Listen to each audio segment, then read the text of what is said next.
بسم اللہ الرحمن الرحیم۔ میری عزیز بہنوں، بیٹیوں اور بھائیوں، میں بیوی کے حقوق بیان کر رہا ہوں۔ آج حدیث نمبر 36 آپ کو سنانے لگا ہوں۔ یہ حجۃ الوداع، اللہ کے آخری نبی کا آخری خطبہ ہے کہ جس میں یہ حضرت صلی اللہ علیہ وسلم فرماتے ہیں کہ تم عورتوں کے بارے میں، اپنی بیگمات کے بارے میں اللہ تعالیٰ سے ڈرو۔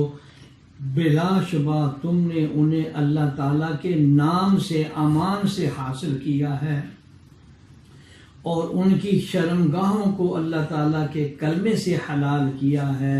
ان پر تمہارا حق یہ ہے کہ جسے تم ناپسند کرتے ہو وہ تمہارے گھر میں داخل نہ ہو، اور اگر وہ ایسا کریں تو تم ان کو سزا دو، لیکن ایسی سزا نہ دو کہ جو زخمی کرے، شدید تکلیف دہ نہ ہو۔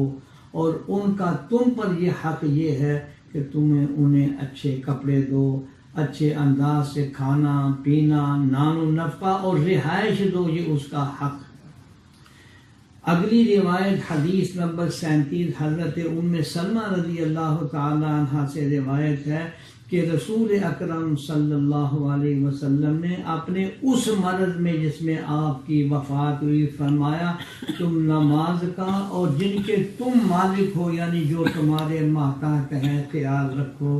ام سلمہ فرماتی ہیں کہ حضور بار بار اسی جملے کو دہراتے، یہاں تک کہ آپ صلی اللہ علیہ وسلم کی زبان مبارک خشک ہو جاتی ہے۔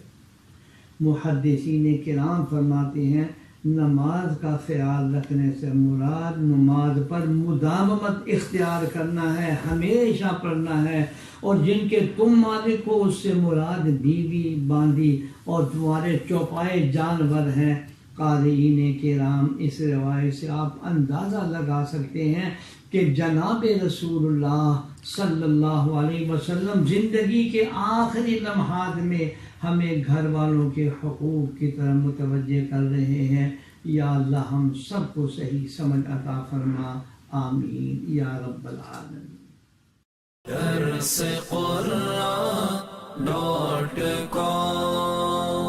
www.darsequran.com